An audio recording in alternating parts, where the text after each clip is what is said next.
தமிழ் குர்ஆன். தானாகவே செத்ததும் இரத்தமும் பன்றியின் மாமிசமும் அல்லாஹ் அல்லாத பெயர் சொல்லப்பட்டதும் ஆகியவைகள்தான் உங்கள் மீது ஹராமாக ஆக்கியிருக்கிறான். ஆனால் எவரேனும் பாவம் செய்யாத நிலையில் வரம்பு மீறாமல் இவற்றை உண்ண நிர்பந்திக்கப்பட்டால் அவர் மீது குற்றமில்லை. நிச்சயமாக அல்லாஹ் கருணை மிக்கோனும் மன்னிப்பவனுமாக இருக்கின்றான். கேள்வி பதில். சந்தனக்கூடு விழா என்றால் என்ன?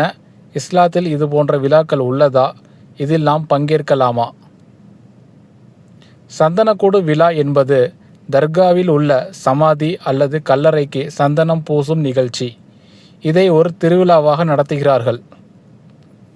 அறியாமை மற்றும் மூட நம்பிக்கை காரணமாக இவ்வாறு செய்கிறார்கள். இஸ்லாத்தில் இதற்கு அனுமதி இல்லை. அடக்கஸ்தலம் என்னும் கபர் மிக எளிமையானதாக இருக்க வேண்டும்.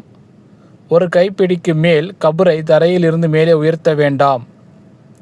கபரின் மீது கட்டமைப்புகள் மற்றும் அலங்காரங்கள் செய்தல் கூடாது என்று முகமது நபிகள் நாயகம் கூறியிருக்கிறார்கள்.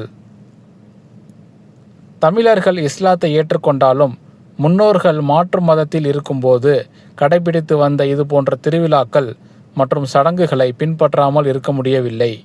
அதன் காரணமாக சந்தனக்கூடு என்ற பெயரில் இஸ்லாத்தில் கூறப்படாத திருவிழாக்களில் ஈடுபடுகிறார்கள். தினமும் 5 வேளை தொழுகை கட்டாய கடமை என்று கூறுகிறது இஸ்லாம். சந்தனக்கூடு போன்ற திருவிழாக்களுக்கு இஸ்லாத்தில் அனுமதி இல்லை.